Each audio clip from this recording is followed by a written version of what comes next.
Hai semua, terima kasih kerana join pada FB Live session kita pada hari ini.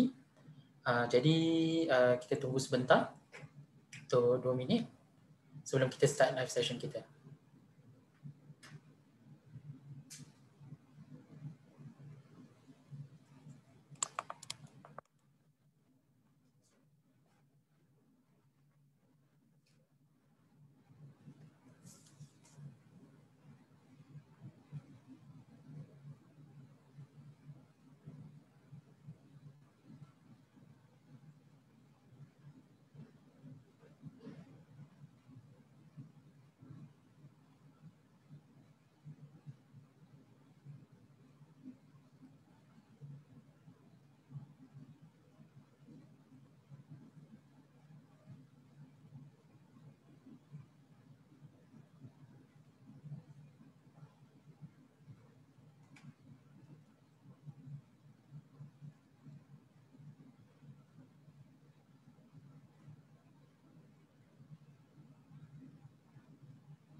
Hai semua, terima kasih kerana menjoin pada FB Live kita pada hari ini. So untuk 30 minit bersama pakar Avicenna pada kali ini, sempena Bulan Kesedaran Kanser Kolorektal, kita akan bersama pakar bedah am dan kolorektal Dr. Raghu Ramasamy daripada Avicenna Specialist Hospital. Beliau hari ini akan menerangkan segalanya tentang colorectal cancer. Jadi saya menjemput Dr. Raghu. Hai Dr. Raghu. Hello, Doctor. Hi. Hi, Doctor. Hi, Shazwan. Hi, how are you? I'm okay. Thank you for having me here on this site today to talk about colorectal cancer. Okay, Doktor, mungkin Doktor boleh terangkan sikit apa itu berkenaan dengan colorectal cancer? Yes. Boleh saya nak share sedikit slide. Okay. Saya Dr. Raghu, saya pakar bedah kolorektal. Satu daripada question yang selalunya orang tanya saya apa itu kepakaran atau kolorektal. Kita adalah satu pakar yang bahagian usus. Usus bermula dari macam wasik, fissure, fistula dan juga colorectal cancer. Inilah adalah kepakaran yang kita selalu treat dalam bahagian kolorektal. So hari ini saya nak cakap sedikit sebanyak pasal colorectal cancer lah. Apa itu colorectal cancer? Siapa yang ada risiko untuk dapat colorectal cancer itu semualah. Okey, silakan Doktor. Okey. Silakan. So kalau kita tengok ya, colorectal ada dua, colon dan juga rectum. Okay, let me share my slide. Sorry. You boleh nampak Syazwan? Boleh, besarkan. Okay, nice. Okay, sekarang you boleh nampak. Okay, so colon rectum, kalau kita tengok, patient selalu tanya saya, doktor apa itu colon dan rectum. So colon adalah, kalau kita tengok dia adalah bermula daripada cecum dan ascending colon, transverse colon, descending dan juga rectum. Rectum ni adalah dalam 15 cm daripada lubang bawah saja ya. So ini adalah colon dan rectum. Selalunya kanser usus akan datang daripada selaput yang paling dalam di dalam kolon dan rectum ini yang kita panggil mucosa. Okay. So let's talk about colorectal cancer ya. Siapa risiko siapa yang berisiko untuk dapat colorectal cancer?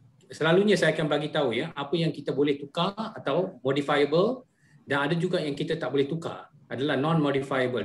Dua risiko yang penting ya. So kalau kita tengok apa yang kita tak boleh tukar atau non-modifiable adalah umur kita, kita ada lelaki atau perempuan, dan sejarah keluarga kita. Kalau kita tengok, lelaki mempunyai 1.3 kali ganda lebih tinggi daripada perempuan untuk dapat kanser usus. Tapi perempuan pun boleh dapat kanser usus. So nombor 1 kanser di dalam Malaysia sekarang atau sedang jadi nombor 1 di dunia adalah satu kanser usus. Dan ramai orang selalu tertinggal pasal kanser ini. Dia terlupa yang pasal usus ni di dalam ni boleh jadi kanser. Ya, dan juga ada juga mereka yang ada family history atau satu keluarga. Kadang-kadang kita boleh tengok ya, satu keluarga, mungkin hari itu pun saya ada satu keluarga yang call saya, abang dah mati daripada colorectal cancer, sekarang adik dapat colorectal cancer, dan lagi satu adik dah buat pembedahan colorectal cancer. So dalam satu keluarga boleh ada. Tapi yang kita tak faham adalah 90% of colon atau rectal cancer ni kita tak ada siapa-siapa pun keluar dalam keluarga. So patient berpendapat, selalunya patient berpendapat, saya tak ada siapa-siapa dalam keluarga saya yang ada kanser usus, dan saya tak ada simptom langsung pun of kanser usus. Buat apa saya nak pergi check, doktor? Itu ada satu anggapan yang saya harap semua orang boleh tukar selepas boleh mendengar dengan apa yang kita berbicara hari ini. Okay, so apa yang kita tak boleh tukar, umur kita ya. Kalau kita lebih daripada umur 50 tahun dan memang kita ada risiko mendapat colorectal cancer itu lebih tinggi. Tapi ini adalah satu statistik yang lama. Kalau kita tengok selepas tahun 1990-an, colorectal cancer sekarang adalah sangat tinggi atau sedang dia punya statistik sedang mendadak naik ya. Dalam golongan kurang daripada 50 tahun. Kalau kamu tengok tahun ini pun saya dah operate atau buat pembedahan kepada umur 33 tahun, 42 tahun dan juga 40 tahun, dan tapi ada juga yang lebih daripada 50 tahun, tapi umur-umur 40, 30 ni semua ramai. Dan yang ini yang paling muda doktor pernah operate berapa tahun? 24 tahun. Wih, awal mudanya. So ramai yang muda ya. So semua orang ingat saya muda, saya tak akan dapat colorectal cancer, dan simptom-simptom yang saya ada ni mungkin disebabkan oleh penyakit lain. Nanti kita bincang pasal simptom tu. So ini kita tak boleh nak tukar. Keluarga kita semua kita tak boleh tukar. Tapi apa yang kita boleh tukar ialah modifiable risk factor. Kalau you tengok risk factor, kita satu daripada negara obesity, dan ini adalah satu risk factor. So kita perlu kurangkan berat badan. Yes, alright. Kita perlu senaman, kurangkan minuman alkohol. Kalau tengok makanan-makanan yang kita makan macam ni ya, jagung nampak sedap, kita goreng sana goreng sini, dan fast food dan ini semua adalah tidak berapa bagus untuk usus kita ya. Kalau kita tengok yang ni betul-betul dah dicap, makanan mengandungi banyak meat atau red meat, macam daging lembu dan daging kambing, ini semua adalah tidak berapa sesuai untuk kita punya usus. Ini menaikkan risiko kita ya. So rokok, radiation, tapi Malaysia kurang radiation unless kita pergi X-ray semua ya. Ini satu kalau kita duduk Selangor, saya rasa satu daripada risiko mungkin kepada kita. Syazwan sama dengan you rumah you pun. Dekat Selangor ni kita ada banyak industrial dan kita harap orang industrial and all this environmental contamination dan juga saya harap orang tak contaminate kita punya air di sungai semua dengan chemicals. Ini semua adalah satu risiko kepada colorectal cancer ya. Ya, so overweight and obesity adalah satu daripada risiko. So selalunya orang tanya saya yang ini saya letak sini bukan untuk menyusahkan siapa-siapa atau ini susah nak faham. Sebab apa saya nak bagi tahu ni adalah satu kanser usus ni dia daripada normal dari kalau kita tengok selaput paling dalam usus kita dipanggil mucosa.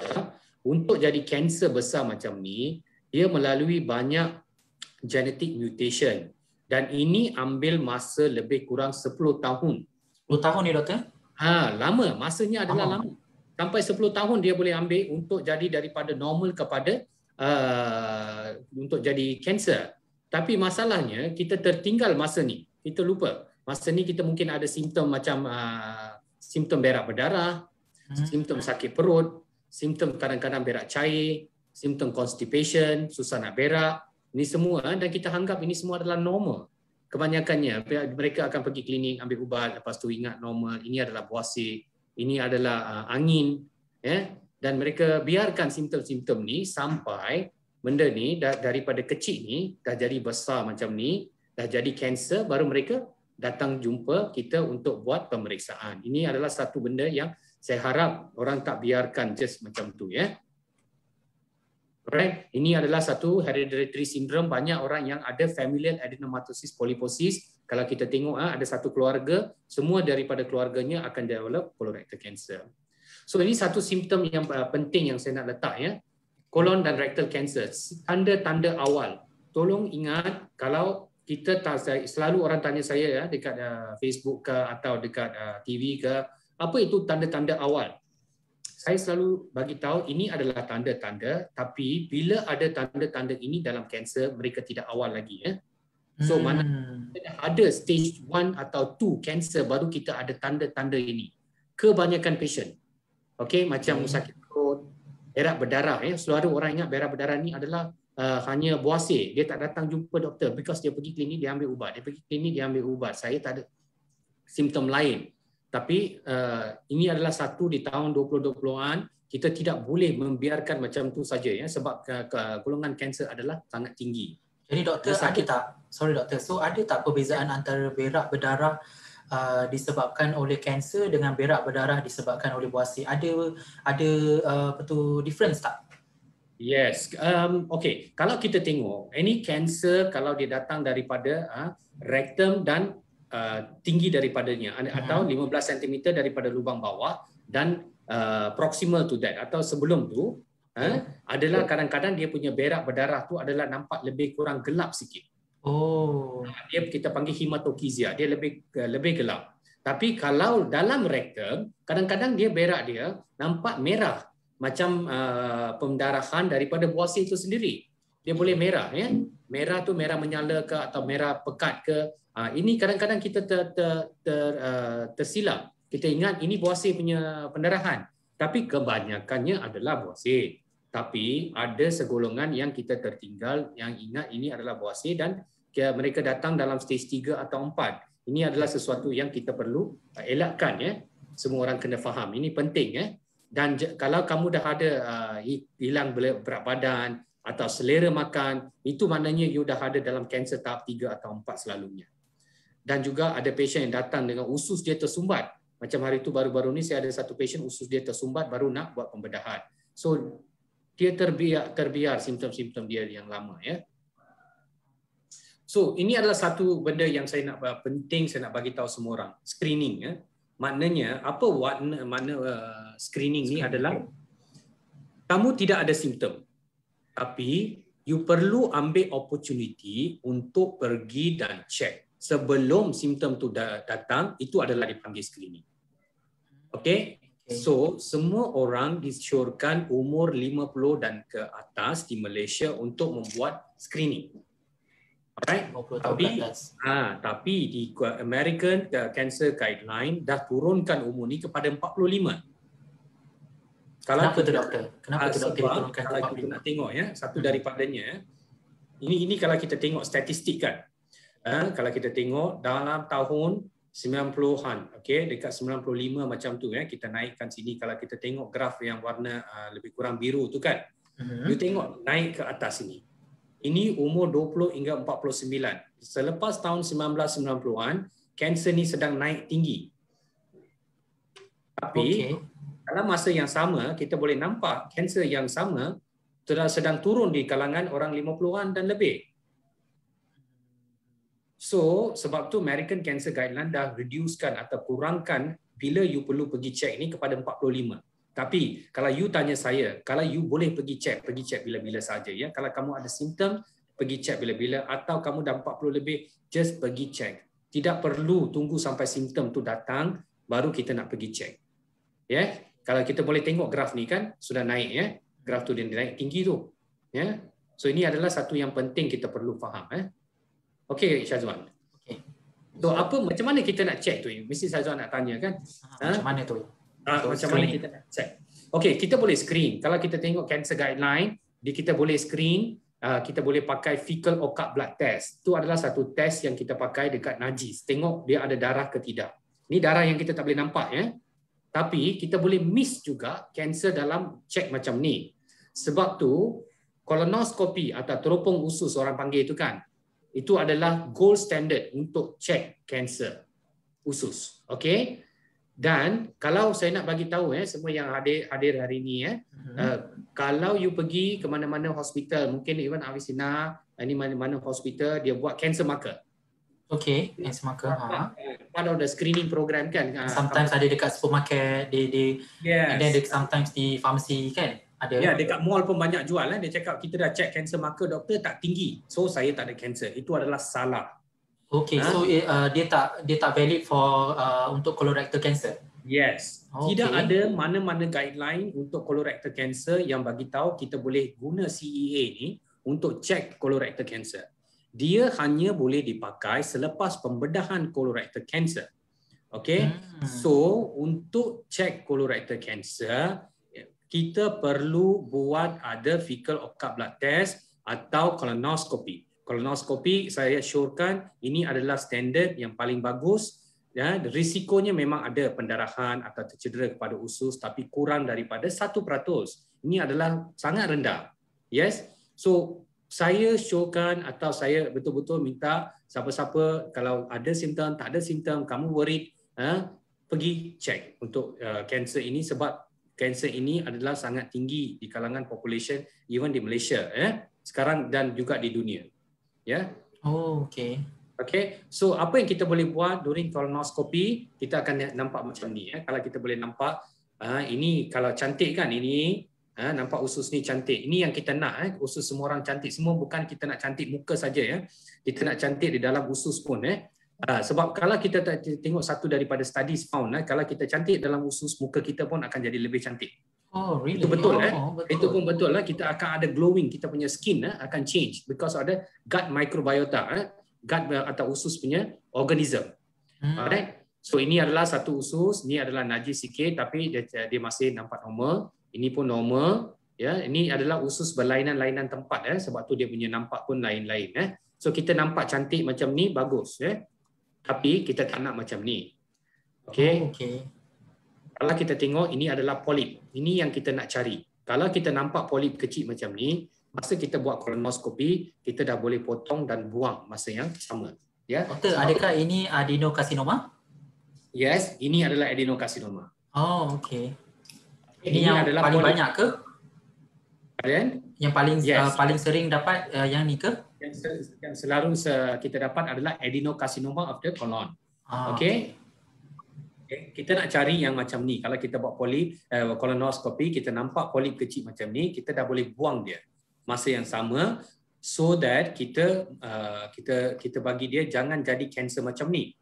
Kita tengok besar dia jadi polip ni mungkin dah jadi kanser macam ni dah duduk dalam 4-5 tahun, 6 tahun dalam usus tu terbiar. Dan ini dekat nak sumbat dah. Patient datang hari tu macam dah nak tersumbat baru nak datang Ini dah tunggu lama, mungkin beberapa tahun So ini yang kita nak cari polip ni, kalau ada kita akan buang So ini adalah penting. Okey Syazwan. Okey. So far okey. You ada apa-apa yang nak tanya Syazwan so far? So far apa kita tadi doktor ada cakap salah satu faktor risiko untuk dapatkan colorectal cancer adalah obesity. Yes. So macam mana obesity boleh menyebabkan seseorang tu mendapat kanser? Yeah, because obesity is also linked to the hormones. Obesity is linked to other disease and all that. So that by indirectly obesity akan menaikkan chances kita dapat colorectal cancer. So dia lebih banyak polip kita boleh jumpa juga dalam obesity. Okey. Doktor, saya juga ada dapat gambaran bahawa sekarang ni kalau di kalangan ramai orang Melayu lah yang mengatakan ada breaker claim yang kalau sesuatu produk tu untuk mencuci usus. So what do you think of that? Yeah, I think that's a wrong thing to do. It's not only di kalangan Melayu.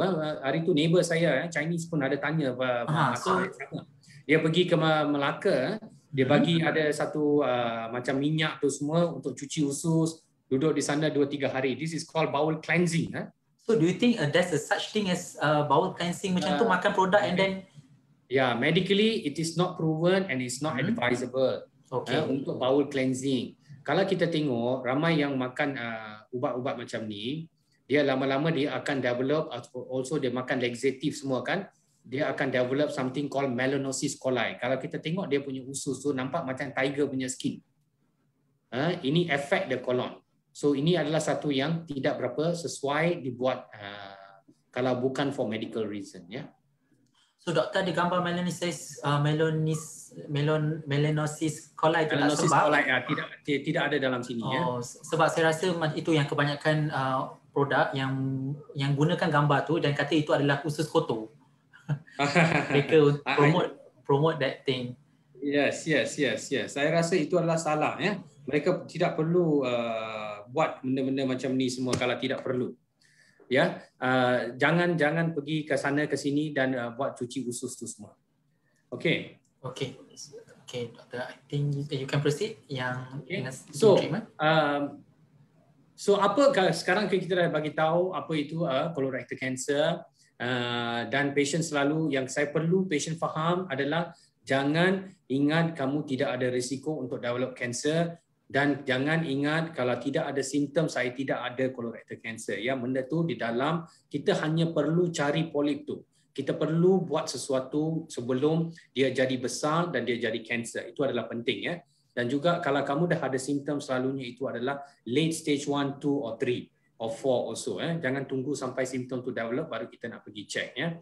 Dan semua orang saya harap tidak mengambil just like that. Dan kalau kita ada berak berdarah, berak berdarah itu adalah tidak normal dan bukan semua berak berdarah disebabkan oleh buasir. Ya. Saya buat banyak pembedahan buasir sebab saya seorang pakar pembedahan colorectal, ya. Dan saya buat banyak pembedahan buasir, fissure, itu pun boleh berak berdarah. Tapi kita ada banyak masalah lain daripada berak berdarah macam inflammatory bowel disease, ada disebabkan oleh polip, diverticular disease. So kita perlu cek ini semua, ya. Dan kadang-kadang kebanyakannya boleh ada juga cancer, ya. So kita perlu cek ini semua. So kalau dah patient dah ada datang dengan colorectal cancer, selalu patient tanya saya apa kaedah treatment yang kita boleh beri, ya, kepada patient. Selalunya patient akan ada 3 jenis option, bukan option, perlu menjalani surgery. Pertama kita perlu keluarkan cancer tu, dan kemoterapi dan juga radioterapi. Radioterapi hanya untuk kanser rectum, bukan untuk kanser colon. Kita faham tadi kan, rectum ni dalam 15 cm daripada lubang bawah, ya. Colon adalah selebihnya. So kalau di rectum kita boleh pakai radioterapi, tapi untuk colon kita hanya ada surgery dan kemoterapi, ya. So kaedah pembedahan kita ada konvensional macam kita potong besar-besar, ya. Dan juga kita ada laparoskopik, macam saya buat banyak pembedahan adalah secara laparoskopik, modern teknik kita buat di Avicenna, ya.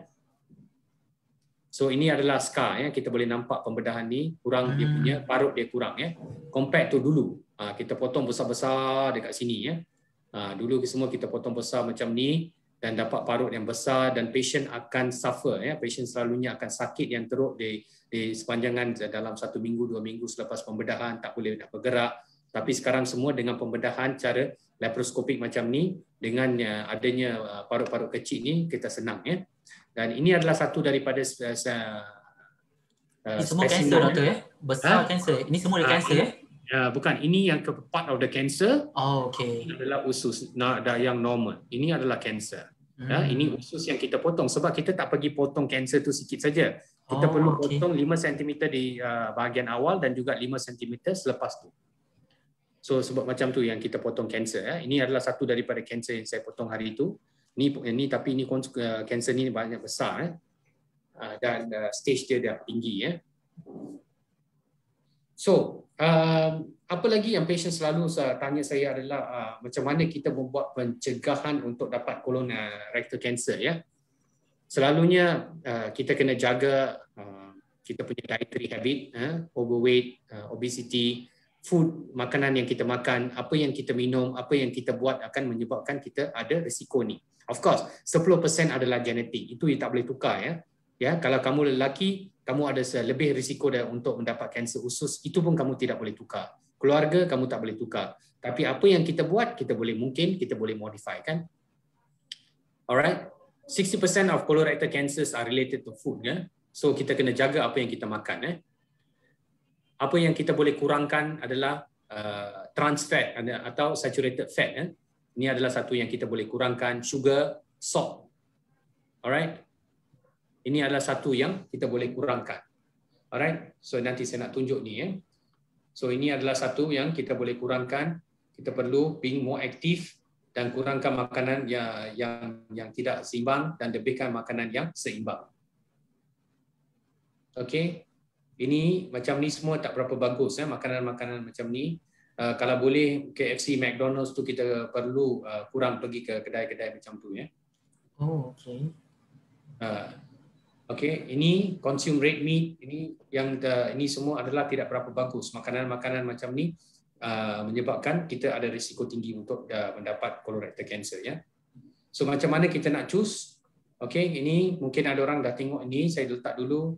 Kalau kita pagi tu kita nak pergi makan roti canai, roti telur dengan chapati tosai, bukan sebab saya Indian tapi ini adalah kita punya minyak itu semua tidak berapa bagus So ini adalah lebih baik yang warna hijau Okey, kalau kita beri nasi lemak, nasi biryani, nasi minyak dengan brown rice kita boleh cuba kurangkan yang ni semua dan lebih kepada brown rice and white rice dishes.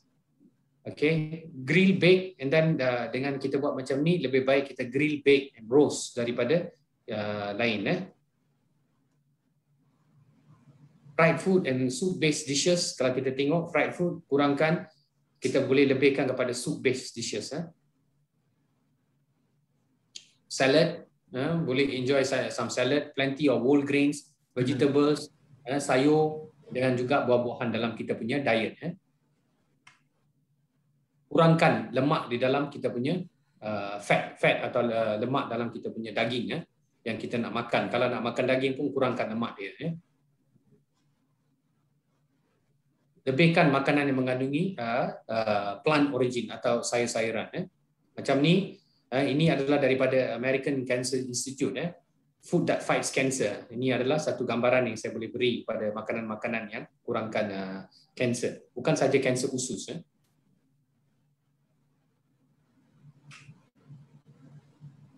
So ini adalah satu daripadanya. Ini semua kita perlu kurangkan. Healthy physical activity Ini adalah satu yang penting yang kita boleh buat. So cancer prevention recommendation, ini adalah satu yang semua orang boleh nampak Alright. So kita kurangkan berat badan, makan lebih sayur-sayuran, kurangkan makanan berlemak, jangan minum alkohol atau isap rokok, limit consumption of salt, garam, processed food ini McDonald's, KFC semua. Kita balik kalau boleh kita jangan pergi atau kurangkan makanan-makanan macam ni Susah nak avoid even rumah saya kan. Bagi tahu pun anak saya mungkin pergi sana juga. Tapi kurangkan makanan-makanan macam ni. Doktor, yang saya nampak sini doktor, kalau saya boleh tanya kan. Kenapa kita kena limit kita punya consumption of red meat? Why red meat is potential untuk dapatkan colon cancer? Yeah, the red meat is proven to have direct link kepada colorectal cancer sebab compared to the white meat. That is something a cancer research has proven. How the direct link is because most probably it increased the polyps in the okay. So these are one of the things that we must understand. So with that, I would like to thank you all. So Shazwan, I'll leave it to you for questioning. Okay, Doktor, terima kasih sebab presentation tadi. Di dalam presentation tadi doktor ada mengatakan yang bahawasanya kalau kita mengamalkan hidup yang sihat, amalan hidup yang sihat boleh menyebabkan kita prevent colorectal cancer. So you know Malaysians kan macam mana. So what are your advice untuk macam daily life tu, berapa kali kita kena exercise and how do we eat healthily tu macam mana doktor? Okay, kalau kita tengok kita diberi at least half an hour of exercise per day at least 3 times a week. That kind of recommendation is there. Tapi kalau you tanya saya sebagai seorang yang saya pun banyak exercise dan juga bekerja, ya, kita tidak boleh cakap semua orang kita kena tiap hari kena exercise. Kita hanya cuba exercise sebanyak yang kita boleh, ya. Kita kena faham hidup ni bukannya senang nak pergi exercise tiap hari, ya. Saya takkan tiba cakap sebagai doktor kita kena bagi tahu semua orang mesti exercise tiap hari, tidak, ya.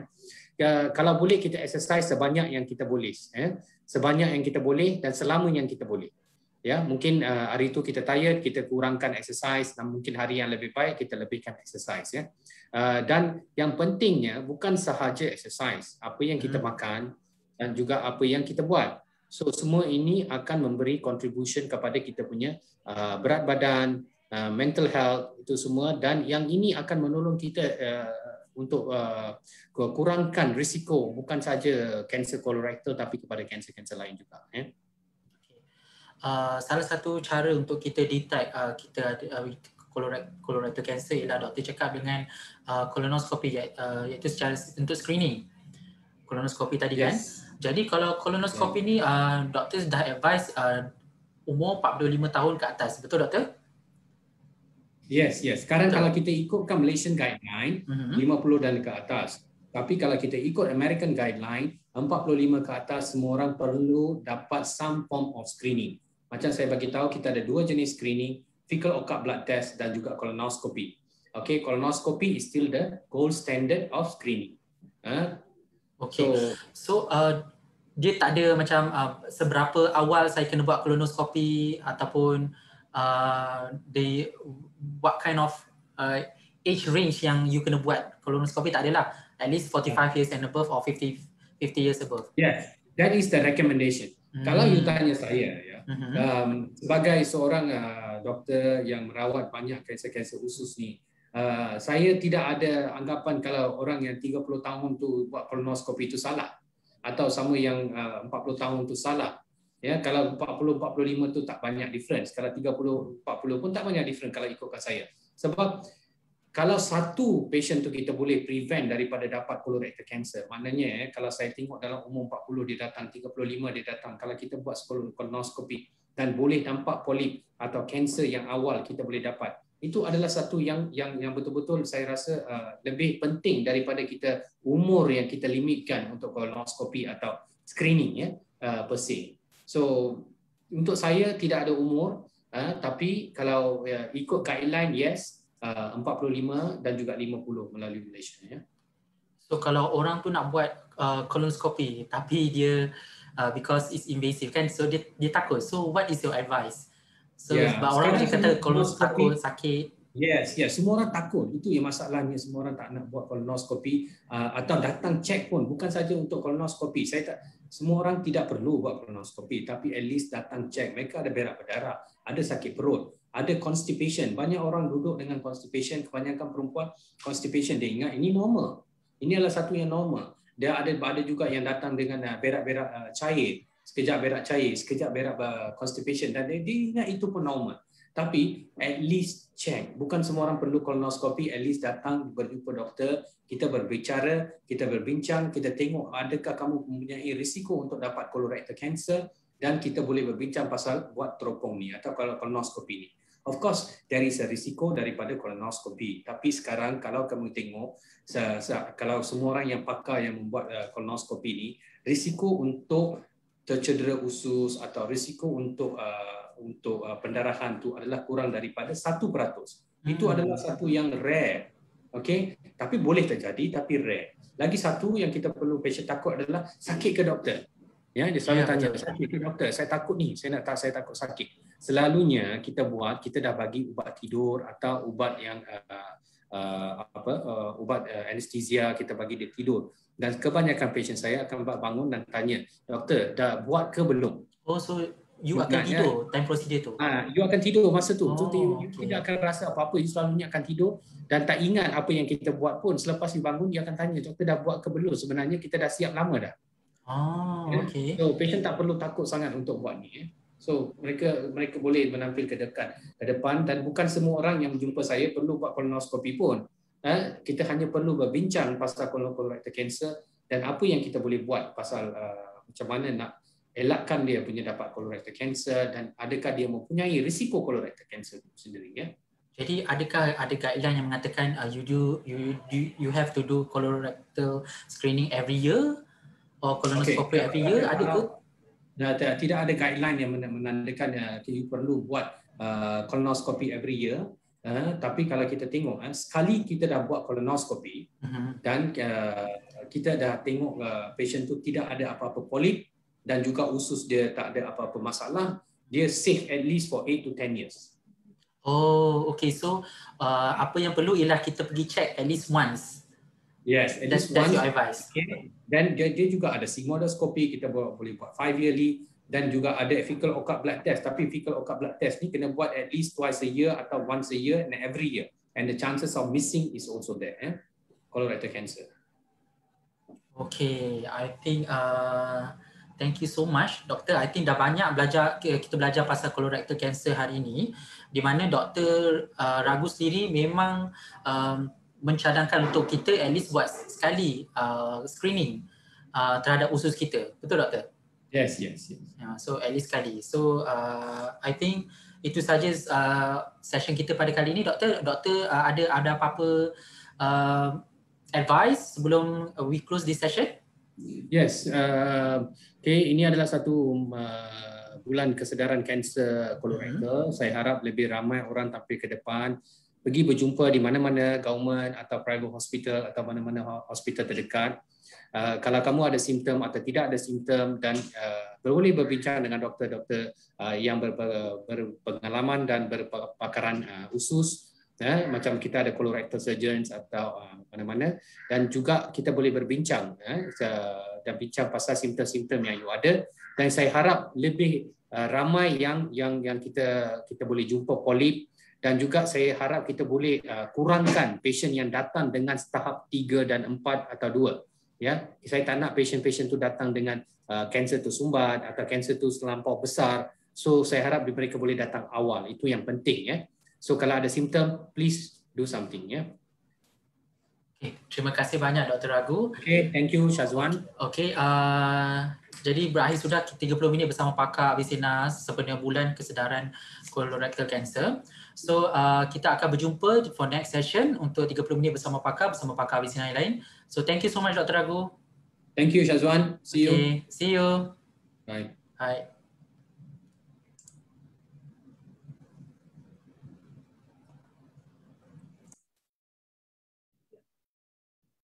Thank you.